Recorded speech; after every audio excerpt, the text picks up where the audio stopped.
Welcome back to my YouTube channel. Students, आज हम start करने जा रहे हैं class 8 science chapter number 3 synthetic fibres and plastic NCERT text book के question answer. I hope students आपको ये अच्छे से समझ आ जाएगा, तो प्लीज़ वीडियो को लाइक कर देना, चैनल को अगर अभी तक सब्सक्राइब नहीं किया तो सब्सक्राइब कर देना और बेल आइकन को दबाना मत भूलना और फ्रेंड्स के साथ शेयर करना भी मत भूलना, ताकि वो भी इन क्वेश्चन आंसर को अच्छी तरीके से समझ सके। तो चलिए स्टार्ट करते हैं हम। क्वेश्चन नंबर वन आपको क्या कह रहा है? Explain why some fibres are called synthetic. हम कुछ फाइबर्स को सिंथेटिक क्यों कहते हैं? तो राइट आंसर इज क्या है हमारा? Some fibre are called synthetic fibre because they are made by man using chemical. तो कुछ फाइबर्स तो क्या होते हैं, नेचर में हमें प्लांट्स से, एनिमल्स से मिल जाते हैं, तो वो तो क्या होते हैं, natural fibre. But synthetic fibre क्या होते हैं?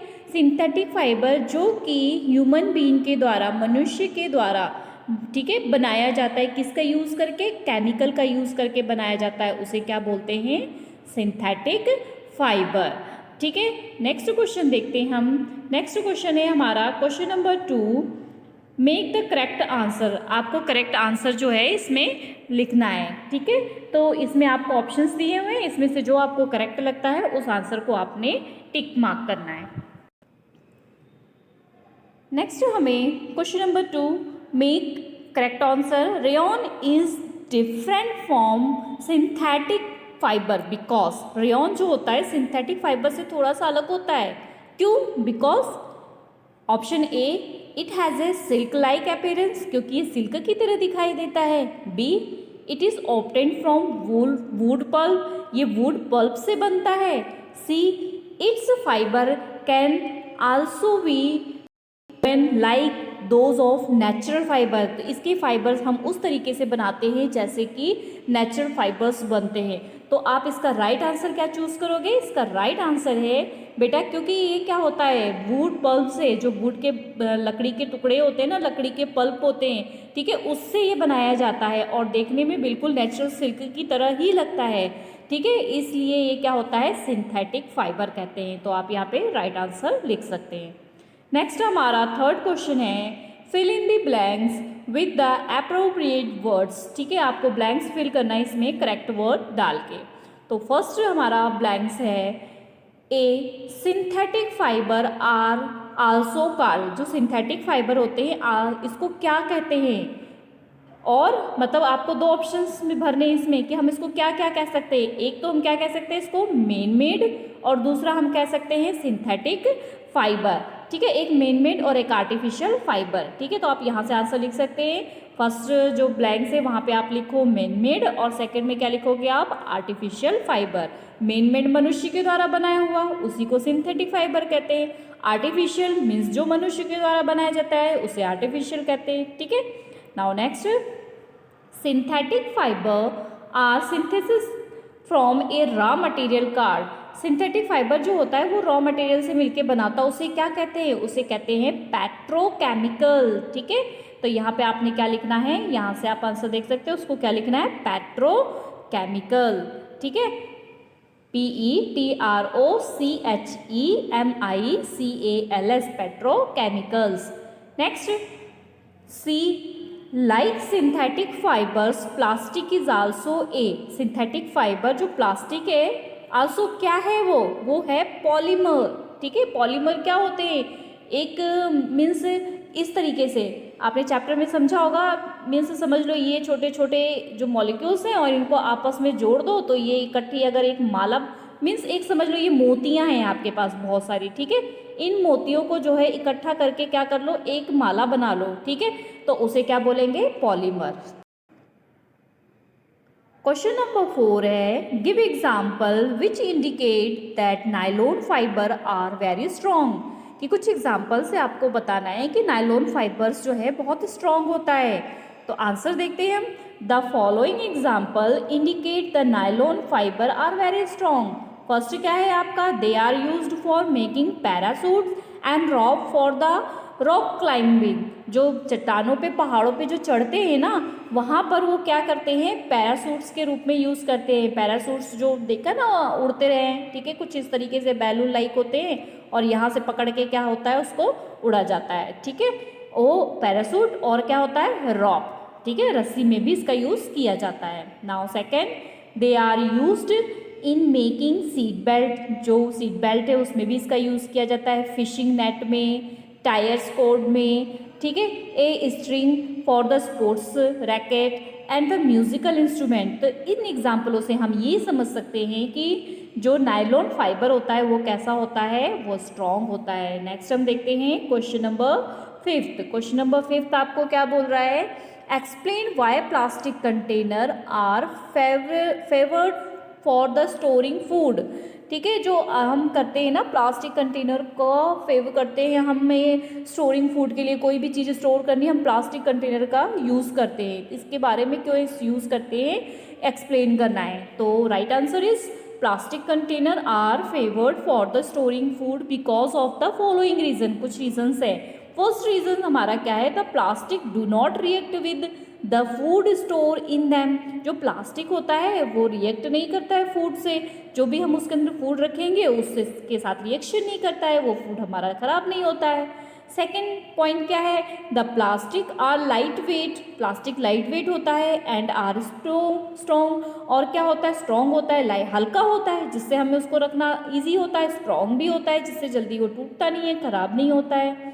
Now third, they are easy to handle and safe, और इसको हैंडल करना सेफ होता है, ईजी, हम इसको हैंडल कर सकते हैं और आसानी से इसको रख सकते हैं।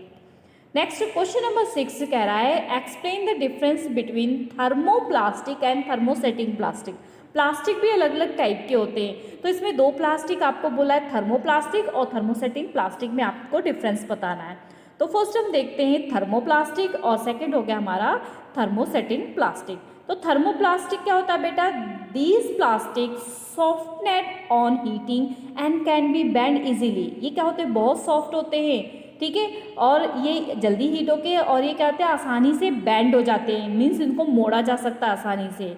और थर्मोसेटिंग प्लास्टिक क्या होते हैं, this plastic when moulded once can not be soften again. एक बार हमने इसको मेल्ट करके जिस सांचे में डाल दिया उसके बाद हम इसको दोबारा नहीं सॉफ्ट कर सकते हैं, ठीक है, और इसको हम बहुत बार सॉफ्ट करके यूज़ कर सकते हैं। Thermoplastic they do not loss their plasticity, means इसको प्लास्टिसिटी मीन्स जो नम्यता इसके, मतलब जो ये नाजुकता होती है, ये जितनी मर्जी बार मेल्ट करके इसकी चीज़ें बनाओ ये कभी नहीं ख़त्म होता इसमें से। और थर्मोसेटिंग प्लास्टिक में दे लॉस देयर प्लास्टिसिटी।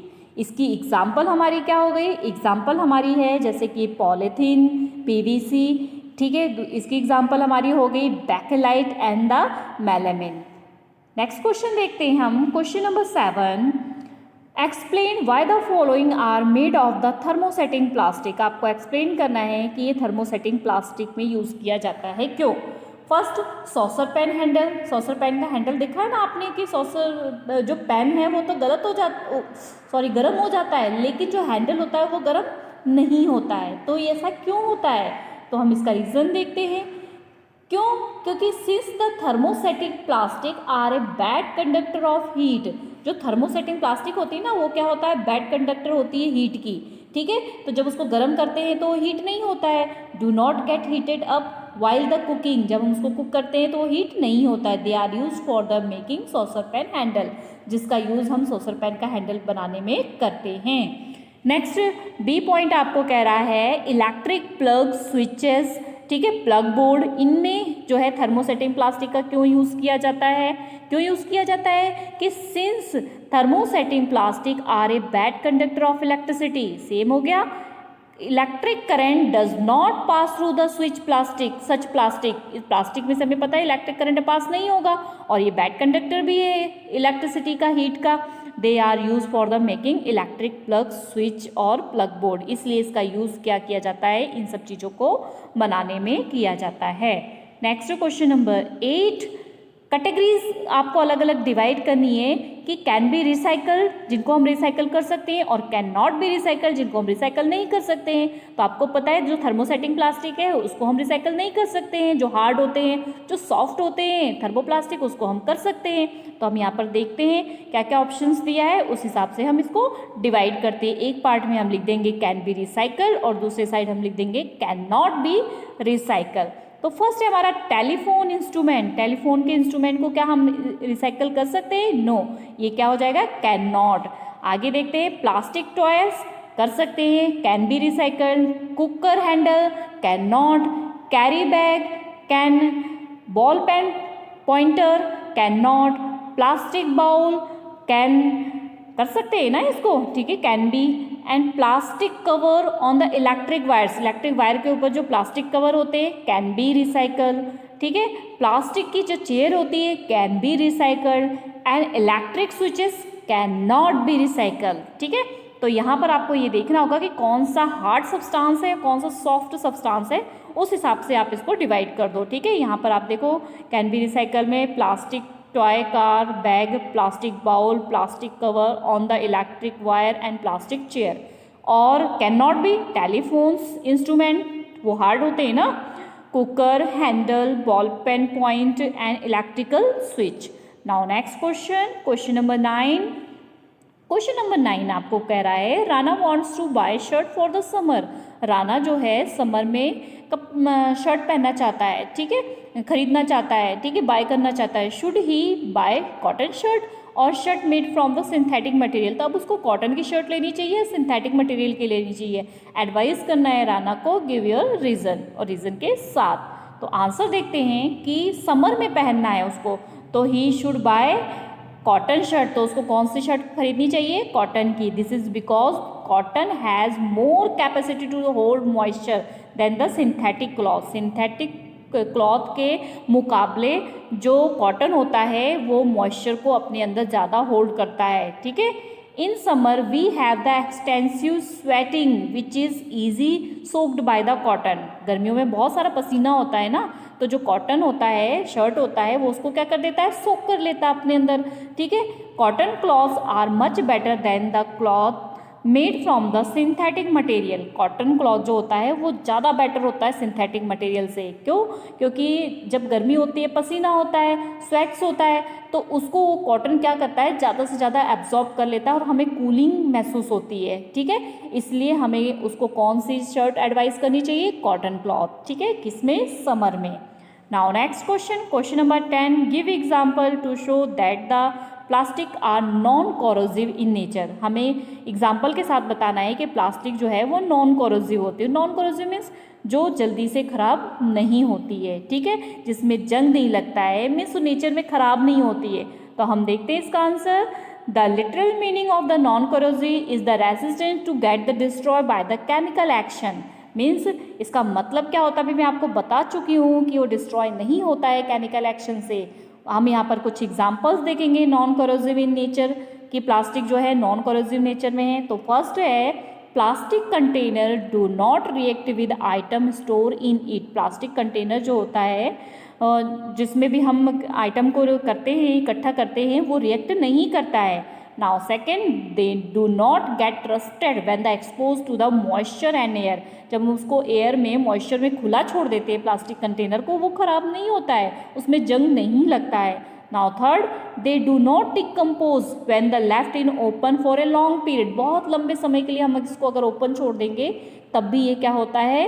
लंबे समय तक ये खराब नहीं होता है, डिकम्पोज नहीं होता है, मीन्स खत्म ही नहीं होता है एटमॉस्फेयर से, ठीक है। नेक्स्ट क्वेश्चन नंबर 11 है should the handle and the Bristol of A toothbrush be made of the same material? Explain you. हमें जो है हैंडल एंड ब्रिस्टल, जो टूथपेस्ट होता है ना, टूथब्रश का जो हैंडल होता है वो हार्ड होता है और जो उसके ब्रश होते हैं वो सॉफ्ट होते हैं। तो ये अलग अलग मटेरियल के यूज़ करते हैं। क्यों? आंसर दो। नो। यहाँ पर देखो कि क्या उन दोनों को सेम मटेरियल का यूज़ करना चाहिए या नहीं करना चाहिए? नहीं करना चाहिए, तो क्यों?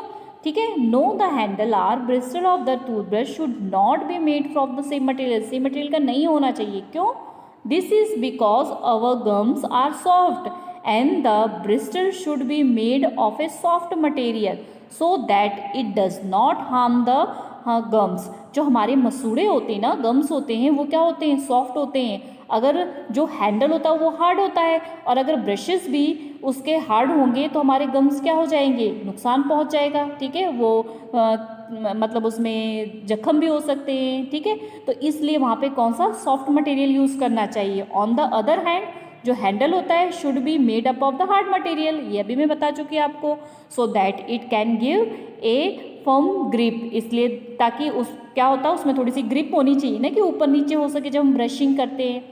Now next question, question number 12. Avoid plastic as far as possible. Plastic को अवॉइड करना चाहिए जहाँ तक पॉसिबल हो. कमेंट करो, मीन्स आप बताओ इसके बारे में. ठीक है, तो plastic must be avoided as far as possible. Plastic को हमें जितनी ज़्यादा कोशिश हो क्या करना चाहिए, अवॉइड करना चाहिए. The material made of the plastic are non biodegradable. जो मटेरियल होता है वो प्लास्टिक वो नॉन बायोडिग्रेडेबल होता है. नॉन बायोडिग्रेडेबल मीन्स जो हमारे एटमॉस्फेयर में कुछ ऐसी चीज़ें होती हैं जो छोटे छोटे माइक्रो ऑर्गेनिज्म से एटमॉस्फेयर से कभी ख़त्म ही नहीं होती है. ठीक है, और वो हमारे सॉइल को क्या करती है, पोल्यूटेड करती हैं. उन्हें क्या बोलते हैं, नॉन बायोडिग्रेडेबल. और जो पोल्यूटेड नहीं करते हैं, जैसे कि सब्जी के छिलके वगैरह फेंक दो, थोड़े दिनों बाद उसके डिकम्पोजर आ जाते हैं और वो क्या हो जाते हैं, ख़त्म हो जाते हैं. उनको क्या बोलते हैं, बायोडिग्रेडेबल. तो आप कमेंट में ज़रूर बताओ एक एग्जाम्पल बायोडिग्रेडेबल की और एक एग्जाम्पल नॉन बायोडिग्रेडेबल की, ताकि मुझे पता लगे आपने मेरी वीडियो को अच्छे से देखा है और सारे क्वेश्चंस को समझा है. Now the use of the plastics has a bad effect on the environment. जो प्लास्टिक का यूज़ होता है वो एनवायरमेंट में बैड इफेक्ट करता है. When the plastic are burn, जब प्लास्टिक जलता है, it release a lot of poison form into the atmosphere causing air pollution. बहुत ज़्यादा धुआं निकलता है जो कि एटमॉस्फेयर को क्या करता है, पोल्यूटेड करता है.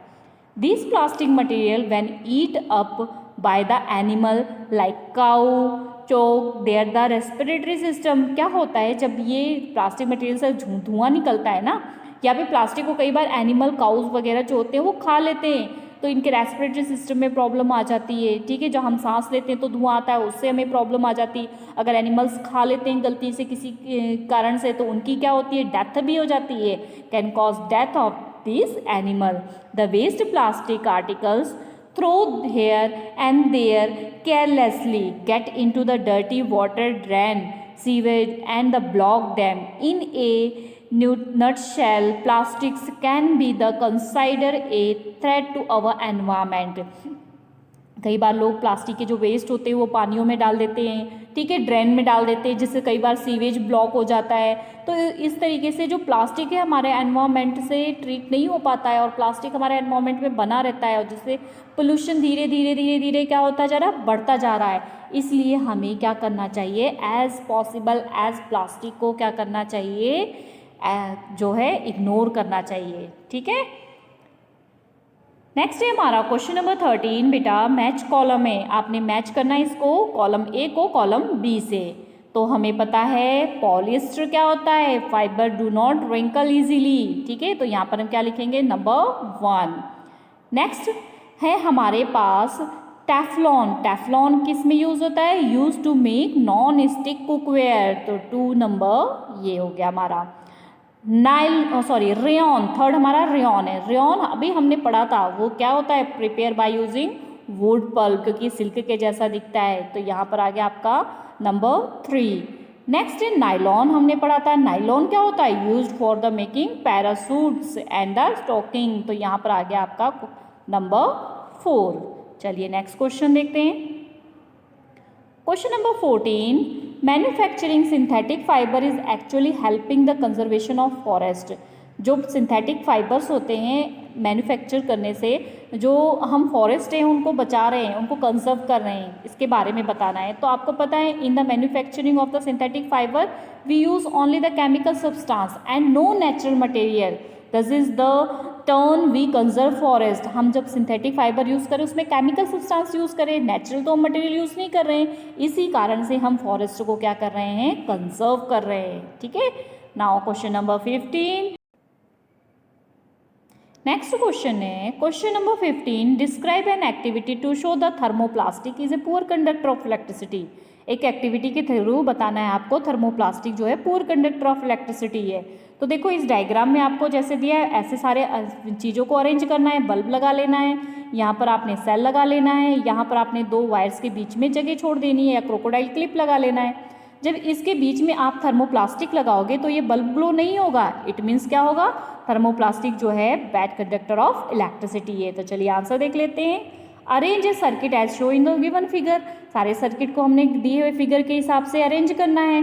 Leave the gap between two ends of the wire. Wire के दो एंड में क्या करना है, गैप छोड़ देना है। एंड प्लेस देयर थर्मोप्लास्टिक, और इनके बीच में थर्मोप्लास्टिक डाल देना है। जो ये गैप था, यहाँ पर गैप था ना, यहाँ पे थर्मोप्लास्टिक लगा दिया।